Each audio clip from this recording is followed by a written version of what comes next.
आगे बढ़ेंगे और आगे बढ़ते हुए जो बड़ी खबर इस वक्त मिल रही है वो महाराष्ट्र की राजनीति से जुड़ी हुई है, महायुति की मीटिंग से जुड़ी हुई है, क्योंकि आज है बड़ा दिन महाराष्ट्र की राजनीति के लिहाज से।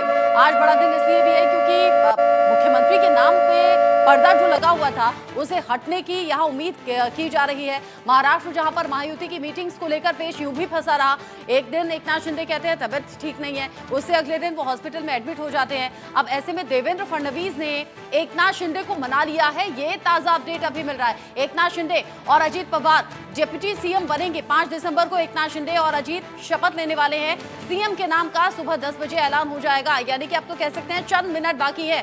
आज बीजेपी विधायक दल की बैठक में नेता चुने जाने हैं। देवेंद्र फडणवीस महायुति के तीनों नेताओं से राज्यपाल मिलने वाले हैं, यानी कि पहले ये मीटिंग होगी, उसके बाद में राज्यपाल से मिलकर सरकार बनाने का दावा पेश होगा। डिप्टी सीएम बनने के साथ ही एकनाथ शिंदे माने हैं, लेकिन माने और किन मुद्दों पर हैं? क्या गृह मंत्रालय देने के लिए तैयार हो गए देवेंद्र फडणवीस और बीजेपी का शीर्ष नेतृत्व? ये सवाल बड़ा अहम बना हुआ है। सीएम के नाम पर सुबह 10 बजे ऐलान हो जाएगा, जो जानकारी मिल रही है। आज बीजेपी विधायक दल की बैठक में ये फैसला होना है। ऑब्वियस सी बात है, लार्जेस्ट पार्टी है बीजेपी और बीजेपी विधायक दल का नेता देवेंद्र फडणवीस को ही चुना जाना है, ये लगभग तय समझिए। महाराष्ट्र की सियासत से जुड़ा ये बड़ा अपडेट है। डिप्टी सीएम बनने के लिए एकनाथ शिंदे राजी हो गए हैं। पहले खबर ये थी कि राजी नहीं है, हो सकता है पार्टी से कोई और नाम सामने रख दिया जाए। इस खबर को लेकर सीनियर कोलीग संजय शर्मा मेरे साथ में जुड़ गए हैं ज्यादा अपडेट के साथ में। संजय, एकनाथ शिंदे की तबीयत भी खराब हो गई, हॉस्पिटल में भर्ती भी हो गए, लेकिन आज फाइनली वो दिन है जब ये मालूम हो जाएगा कि मुख्यमंत्री देवेंद्र फडणवीस हैं। और अंदर खाने खबर ये कि एकनाथ शिंदे को मना लिया गया, लेकिन सवाल ये मना है कैसे, क्या कहा गया, क्या गृह मंत्रालय देने पर राजी हो गई है बीजेपी? देखिए, देखना होगा कि एकनाथ शिंदे को क्या दे रही बीजेपी, लेकिन हाँ, वो डिप्टी सीएम बनने के लिए तैयार हो गए हैं। देवेंद्र फडणवीस से कल देर शाम को आधे घंटे से ज्यादा जब बातचीत हुई, बैठक हुई, उसमें उन्होंने वो मान गए हैं। और अब यही कहा जा रहा है कि कल जो 5 तारीख को शपथ ग्रहण समारोह होना है, उसमें एकनाथ शिंदे भी शपथ ग्रहण करेंगे, डिप्टी सीएम की शपथ ग्रहण करेंगे। साथ ही साथ उनकी पार्टी के 10 विधायक जो मंत्री पद की शपथ भी वो लोग ग्रहण करने वाले हैं। लेकिन यहाँ पर मैं इस समय मौजूद हूँ विधान भवन में, और आप देख सकते हैं मेरे ठीक पीछे यहाँ पर विधायकों के आने का सिलसिला शुरू हो चुका है। बीजेपी के विधायक यहाँ पर धीरे धीरे पहुंचना शुरू कर चुके हैं और 10 बजे यहाँ पर सबसे पहले बीजेपी महाराष्ट्र की कोर कमेटी के नेताओं की बैठक होगी, जिसमें पहले ये तय होगा कि कौन नेता प्रस्तावक बनेगा, कौन नेता प्रपोज करेगा विधायक दल के नेता का नाम, और कौन कौन नेता उसका समर्थन करेंगे। थोड़ी देर में लगभग 10:30 बजे के करीब यह बैठक शुरू होगी, जिसमें नेता का नाम तय हो जाएगा। बीजेपी विधायक दल का नेता कौन होगा? बीजेपी विधायक दल के नेता का मतलब है कि महाराष्ट्र का भावी मुख्यमंत्री, जी हाँ, महाराष्ट्र का भावी मुख्यमंत्री थोड़ी देर में लगभग 10 से 10:30 बजे तक यहां से घोषणा हो जाएगी उनके नाम की।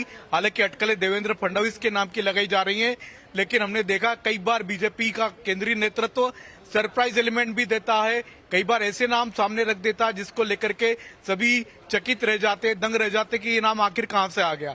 तो देखना होगा कि क्या महाराष्ट्र में भी कोई सरप्राइज एलिमेंट होता है या फिर देवेंद्र फडणवीस का ही नाम आता है। तो इसके लिए हमको थोड़ा इंतजार करना होगा। लेकिन यहाँ पर विधायकों ने पहुंचना शुरू कर दिया। सरप्राइजिंग एलिमेंट कुछ मिल सकता है क्या? देखिए, यहाँ पर जिस तरीके से देवेंद्र फडणवीस की अगुवाई में जिस तरीके से बीजेपी यहाँ पर लगातार सरकार बनाने की तैयारी कर रही है, उससे ऐसा लगता है कि देवेंद्र फडणवीस स्वाभाविक रूप से यहाँ पर नेता के रूप में सर्वमान्य नेता बन चुके हैं।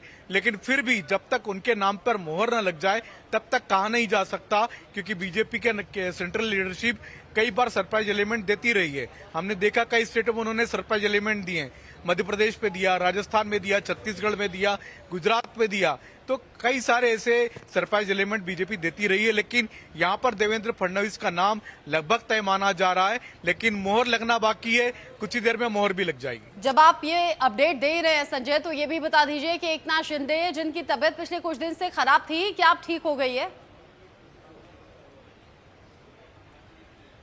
बिल्कुल, एकनाथ शिंदे कल जब जुपिटर अस्पताल से सीधे सीएम हाउस पहुंचे, वहां पर पहुंच करके उन्होंने एक के बाद एक कई बैठकें कर ली, अंबेडकर के बाबा अंबेडकर साहब का जो परिनिर्वाण दिवस है 6 दिसंबर, उसकी तैयारियों की समीक्षा के लिए बैठक बुलाई, सुरक्षा की बैठक बुलाई। साथ ही साथ उसके बाद उन्होंने अपनी पार्टी के नेताओं से राय मशविरा शुरू किया।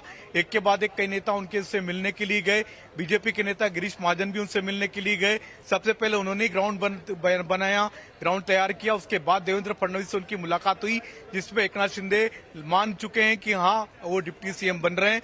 जहां तक मंत्रालय की बात है, गृह मंत्रालय या विधानसभा स्पीकर का पद है, ये दो जो बड़ी मांगी थी एकनाथ शिंदे की, वो देखना होगा कि उस पर क्या हुआ है, कहां तक उनको सफलता मिली है। लेकिन इसके लिए हमको कल तक का इंतजार करना पड़ेगा। जब वो शपथ लेंगे डिप्टी सीएम की, उस समय उनके मंत्रालय की भी घोषणा हो सकती है। लेकिन तो अगर देखना होगा दोनों का कि पलड़ा क्या देखा शपथ जाए होती है संजय, और मंत्रालय अगर मैं उनको कौन सा दोनों के मिलता है। पलड़े को मैच करूं, बीजेपी और शिंदे गुट शिवसेना, तो मुझे नजर आता है बीजेपी का पलड़ा भारी। देखिए, लार्जेस्ट नंबर के साथ में बीजेपी सबसे बड़ी पार्टी बनी है। ऐसे में वो अपनी शर्तें चलाने के लिए यहां पर पूरी तरह से फ्री हैंड है, लेकिन एकनाथ शिंदे के पास वो स्कोप नहीं था। ऐसे में लग रहा है कि कॉम्प्रोमाइज के सिचुएशन में एकनाथ शिंदे रहे होंगे। देखिए, जहां तक बीजेपी की बात है, बीजेपी सिंगल लार्जेस्ट पार्टी है। उसके पास नंबर हाफ मार्क से थोड़े ही कम है, 132 के करीब नंबर है उनके पास। लेकिन बीजेपी कभी भी महाराष्ट्र में अकेले अपने दम पर, अपने बलबूते पर न सरकार बना पाई है कभी भी, और न सरकार चला पाई है। तो उसको हमेशा कोई न कोई बैसाखी लगती है। पहले शिवसेना लगती रही है, अब शिवसेना और एनसीपी दोनों लगती रही है। तो महायुति की सरकार है, तीनों ने मिलकर के चुनाव लड़ा था, और तीनों मिलकर के अगर सरकार बनाते हैं तो ये सबसे अच्छी स्थिति कही जाएगी। क्योंकि जहां तक एकनाथ शिंदे की बात है, वो मराठा समाज के एक बड़े नेता के रूप में उभरे हैं। उनके रहते हुए मराठा आरक्षण आंदोलन इस चुनाव में मुद्दा तक नहीं बन पाया।